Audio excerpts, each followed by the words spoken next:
tayo magugulat pag nagkakaedad, ito mararamdaman. Number 1 out of 10, pagbabago sa digestion. Yung panunaw natin. Magugulat kayo pag edad 50 pataas, mahirap na lumunok, parang very dry.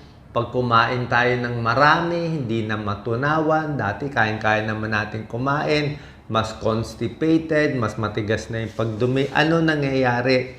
Humihina talaga panunaw natin. Kumukonti yung digestive enzymes, pancreatic enzymes, mas constipated, pati yung colon, mas babagal ang galaw.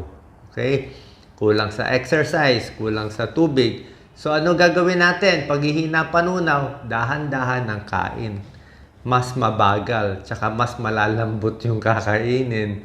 Diba? Sa constipated, more high fiber foods, prutas, gulay, mga brown rice, wheat bread, maraming tubig iinumin para lumambot yung dumi, regular exercise para gumalaw yung bituka, at regular bowel schedule. So expect nyo na hihina ang panunaw. Yung dating kaya nyong matataba at mamantika pag may edad, kahit may pera kayo, hindi nyo na makakain kasi nga humihina na yung tiyan.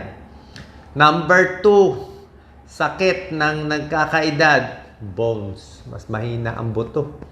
Mabilis ma-fracture. Muscle, mas mahina ang muscle. Lumilit ang muscle sa binti, sa kamay, kaya mas nalalawlaw yung balat natin, di ba? Humihina lahat.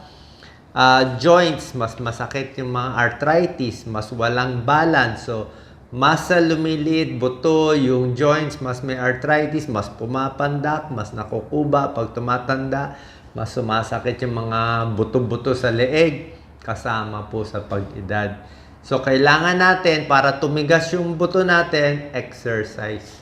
Lakad-lakad, may konting weights para ma-maintain yung lakas. Kailangan ng pagkaing mataas sa calcium, tsaka vitamin D.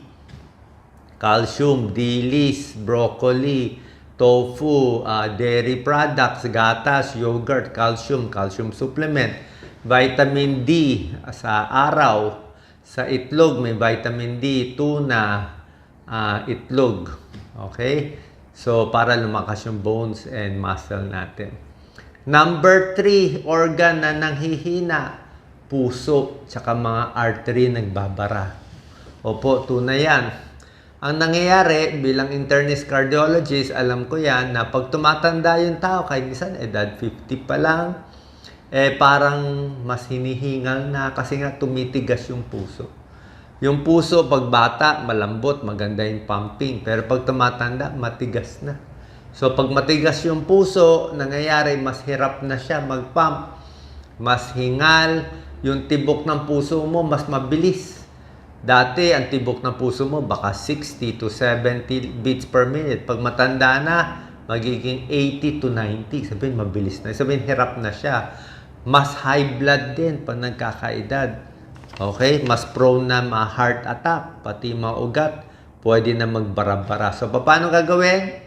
Control ang high blood pressure, control ang cholesterol, huwag kakain ng matataba, huwag maninigarilyo, healthy diet, exercise para dumaloy ang dugo, sapat na tulog at maintenance medicine kung merong high blood diabetes para makontrol yung mga pagbabara sa ugat, para ma-maintain yung puso.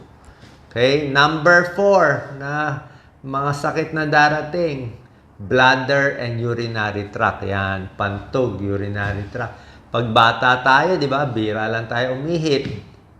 Kaya natin umihi ng 500 cc. Di ba? Sabihin, yung bladder natin, muscle yan. Malaki capacity ng pantog natin. Pero pag tumatanda, patanda, patigas ng patigas yung bladder. So, ang kaya na lang niyang capacity, baka 200 cc na lang. So, bawat oras, ihi ka ng ihi. Kasi mahina na eh.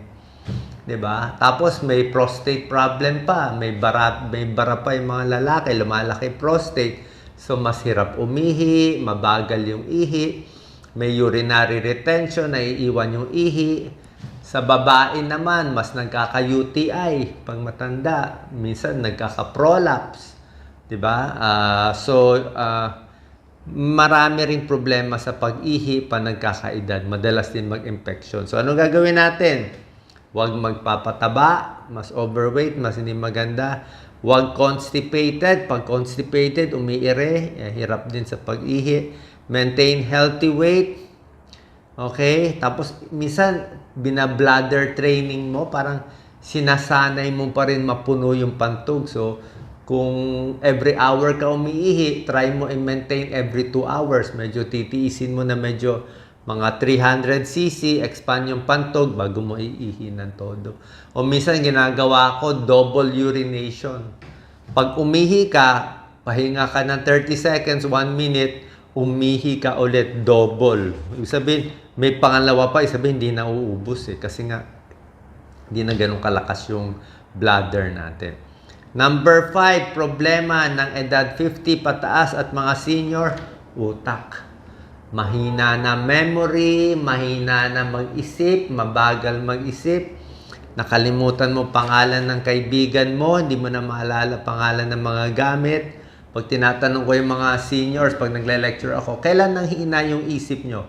Parang mabagal. Parang bago mo masabi yung pangalan, mag-iintay ka ng 1 second, 2 second.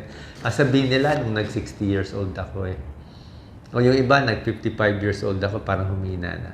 So, paano tatalas yung utak? Regular exercise pa rin. Lakad-lakad, good circulation. Pag gumanda yung circulation, gaganda yung daloy ng dugo sa puso at sa utak. Pag may daloy ang dugo sa utak, mas maganda yung circulation, malaki blood flow, mas gagana yung memory.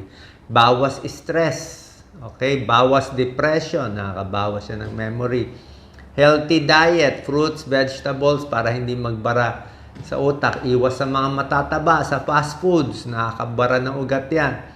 Gamitin lagi ang utak, okay? Huwag magre-retire completely. Trabaho, isip-isip, compute, wag puro calculator, mag-chess, mag-word games, mag-hobbies, mag-attend ng klase kahit matanda na, mag-aral ng instrumento, mag-aral ng lengguwahe, basta aral, basa. Kumausap sa maraming tao para gumana yung utak, di ba? Mag-volunteer sa barangay at para gumana yung utak, gamutin ang high blood, high cholesterol at diabetes para hindi magbara. Number 6, organs na nangihina, mga sakit na darating. Number 6 out of 10, ang mata at ang tenga nanghihina. Okay? Mas may katarata, mas hindi makakita, mas lumalabo mata. Minsan salamin lang, pwede na. Pero minsan pagkatara, kailangan operation. Okay? Mabilis masilaw, okay? Mga may diabetes, minsan may retinopathy, delikado. Pag hindi na control yung blood sugar, pwede mabulag. So mata, very important. Bawal tumingin sa araw habang bata pa para hindi masira yung mata. Sa tenga naman, marami nabibingi pa ng kakaedad. Okay? Lalo na kung bata ka pa, mahilig ka mag-earphone, sobrang lakas ng sound. Kasi pag expose ka sa malakas na sound, mas nabibingi yung tenga. Okay? Yung mga trabaho sa tabi ng airplane, tabi ng kalye, laging naiingayan, hindi maganda sa tenga. Papacheck din syempre sa specialista sa tenga, sa ENT, baka may baradong tutuli.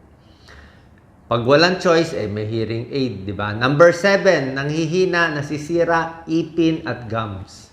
Ang mga may edad, madalas nabubungi, napipingot yung ipin, tapos yung gums, lagi may gum infection, yung gilagid.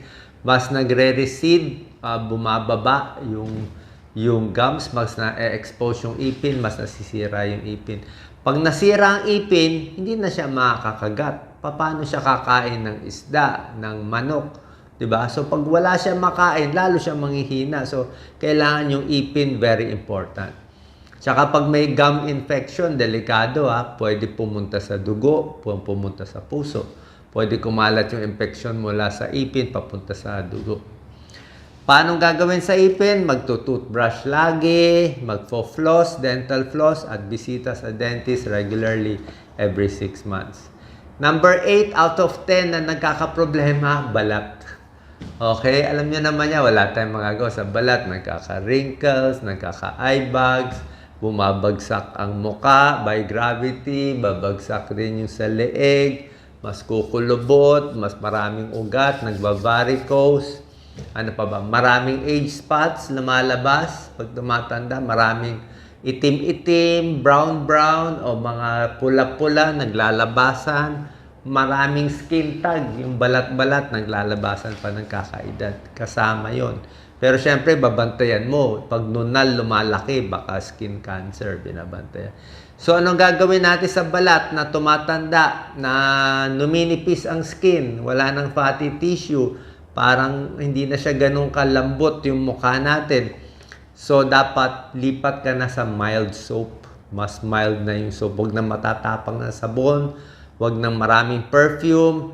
Dapat medyo oily na yung sabon. Mas oily or afterwards, mas mag-moisturizer ka sa mukha, mag-lotion sa katawan kasi nga nagda-dry na yung balat natin. Mas dry ang balat, mas kumukulbot. Magsa-sunblock para pag-expose sa araw.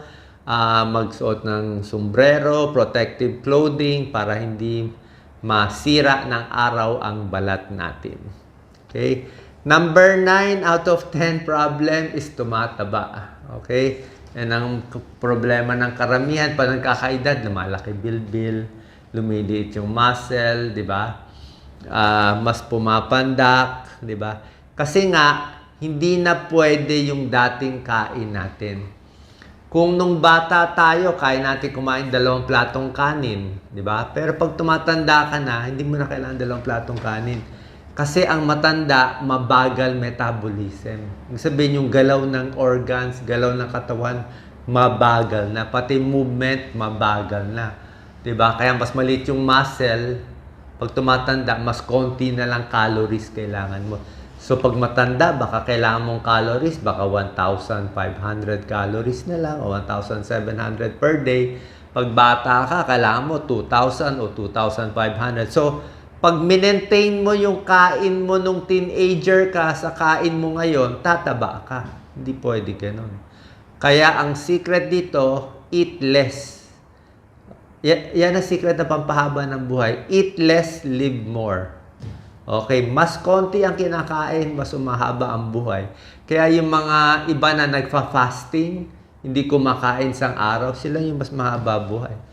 Yung mga mas payat, sila mas mahaba ang buhay. Mas payat, mas hindi kumakain, mas fasting, mas hindi hirap yung katawan eh. Parang magaan, baga sa kotse, walang karga. O, 2 kotse, isang kotse walang karga. Yung isang kotse, laging may sakay na 5 tao. O isa, laging may 5 tao, may luggage pa. Yung isang kotse, walang dala, walang bilbil. So, anong makina ang tatagal? Anong gulong ang tatagal? Siyempre, yung walang nakasakay. Diba? Hindi kasi hirap. Eh, tayo, pag overweight, ang laki ng tiyan. Overweight ng 40 pounds. Biro mo, 40 pounds ng taba. Dala-dala ng puso natin. Dala-dala ng tuhod natin. Masisira talaga tuhod natin. Masisira puso natin sa bigat. So, less eating, better. Lalo na yung mga oily at fast foods. Number 10 out of 10 problem na nagkakaedad, ito, sakit, ay humihina sa pagtatalik. Poor sex performance. Expected to eh. Pag sa babae, pagdating ng menopause, mga 48 to 52 years old, siyempre, may vaginal dryness, humihina libido, bumababa estrogen. So, sa babae, minsan gumagamit ng mga, may mga KY jelly para pampadulas o merong estrogen cream na pinapahid, pero ipapaalam sa OB-GYN. Sila magsasabi nito. Pag lalaki naman sa pagtatalik, humihina din. Pag edad 50 pataas, baka may high blood, baka may diabetes, humihina, nagkakaroon ng impotence. Pag may diabetes na hindi control, nagiging impotent. Baka may prostate problem. Baka tumataba. Pag tumataba, humihina rin sa pagtatalik. Pag tumatanda, syempre, may back pain, may neck pain, wala ng resistance, mahina na puso, may hingal na, hindi rin makatagal sa sex. So, kung nangyayari, anong tips natin? Pag babae, sa OB-GYN, papacheck. Pag lalaki, sa urologist, kailangan regular exercise pa rin. Light weights, kailangan physically fit para makapagtalik. Tsaka in-expect mo talaga, pag lalaki kasi, bagsak din ang testosterone pag tumatanda. Diba? Kung babae, menopause, bagsak ang estrogen. Ang lalaki, may andropause, bagsak din yung testosterone, kaya mas nakakalbo, pababa na paba. So, pahina rin na pahina yung sex drive ng lalaki at babae. Sabi ko nga, nung dati, pag teenager o 20s, pwede magtalik everyday. Pag edad 30s to 40s, baka once a week na lang magtalik. Pag edad 60, 70, baka once a month. Pag edad 80, baka once a year. Ganun nila. So, humihina talaga. Pwede naman physical intimacy, closeness without sex. At syempre, pag kaya pa, depende sa lakas ng katawan. So, yan lang po ang mga 10 sakit na nagkakaedad. Halos lahat aabot dito, depende lang sa age, pero nabigay ko na sa inyo lahat ng gagawin, lahat ng tips para maiwasan to. Siyempre, pinakamahalaga, gamutin yung chronic disease. Pag may high blood, gamutin. Meron akong mga home remedies, meron din gamot pag kailangan gamutin high blood, high cholesterol, inaayos, at diabetes, inaayos. Huwag magpapataba para hindi magka-arthritis, para mas humaba ang buhay. Siyempre, iwas bisyo. Iwas sigarilyo, iwas alak, mas maganda pa rin po. Salamat po. Share po natin sa ating kababayan.